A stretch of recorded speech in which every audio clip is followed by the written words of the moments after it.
Halo, apa kabar? Saatnya Anda menyimak berita Semarang bersama saya, Tia Anissa. Sejumlah berita menarik akan kami sajikan untuk Anda dan berikut 3 berita utama hari ini. Temuan kerangka manusia di pekarangan rumah warga di Purwokerto Selatan, Banyumas kembali bertambah menjadi 4 kerangka setelah 3 kerangka baru ditemukan.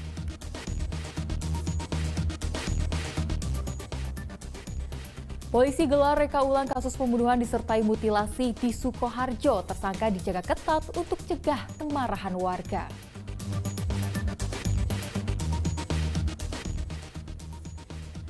Tanggapi cuitan mimpi SB bertemu Megawati, PDI Perjuangan tidak menepis kemungkinan dua partai itu berkoalisi pada Pilpres 2024.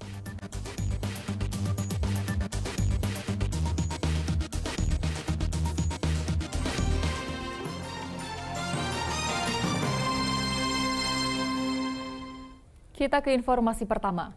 3 kerangka manusia kembali ditemukan terkubur di pekarangan rumah warga di Banyumas. Sebelumnya, warga menemukan 1 kerangka manusia yang masih bayi. Polisi menduga 4 kerangka manusia yang sudah ditemukan merupakan hasil kejahatan.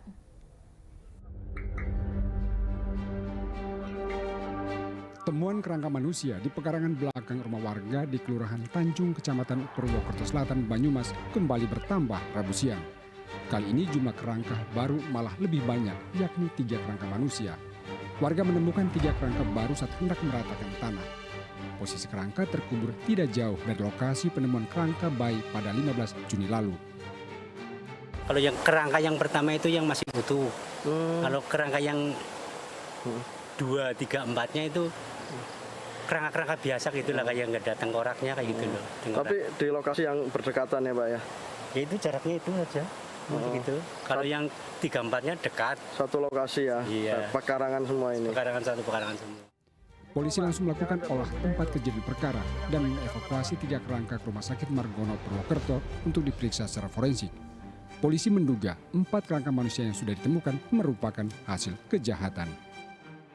Hari ini juga ditemukan oleh warga 3 kerangka manusia. Itu bayi, nah ini akan kita dalami, kemudian tim sedang melakukan pemeriksaan saksi-saksi terkait dengan kasus tersebut. Polisi telah memeriksa 4 saksi di sekitar lokasi untuk mengungkap identitas korban dan juga pelaku yang mengubur 4 kerangka manusia. Belum bisa dipastikan apakah 4 kerangka yang diduga bayi merupakan korban aborsi. Mardianto melaporkan dari Banyumas. Kebakaran disertai ledakan menghanguskan sejumlah kios di Desa Suwawal, Jepara. Api cepat membesar dan merembet karena banyak barang yang mudah terbakar. Diduga kebakaran disebabkan korsleting arus listrik. Sejumlah kios di Desa Suwawal, Jepara hanya menyisakan rangka, bahkan seluruh isi kios ludes dilalap api. Petugas tidak mampu menyelamatkan kios karena banyak bahan mudah terbakar. Akibatnya sebanyak 8 kios ludes.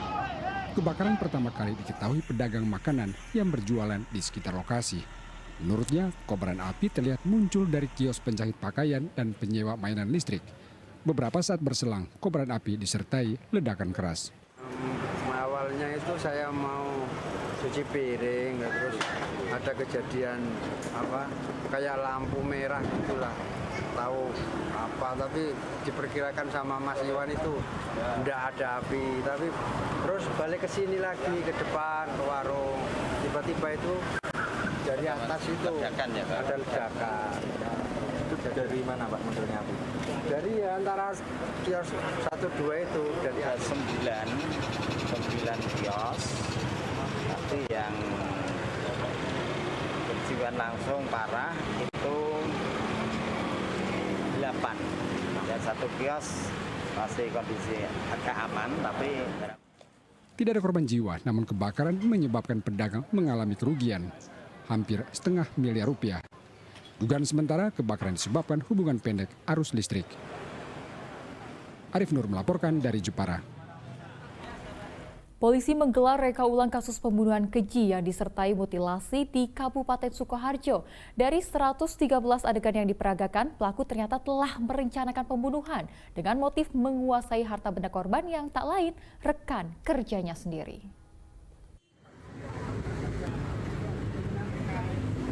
Warga Kecamatan Grogol di Kabupaten Sukoharjo berbondong-bondong mendatangi sebuah toko mebel Rabu siang.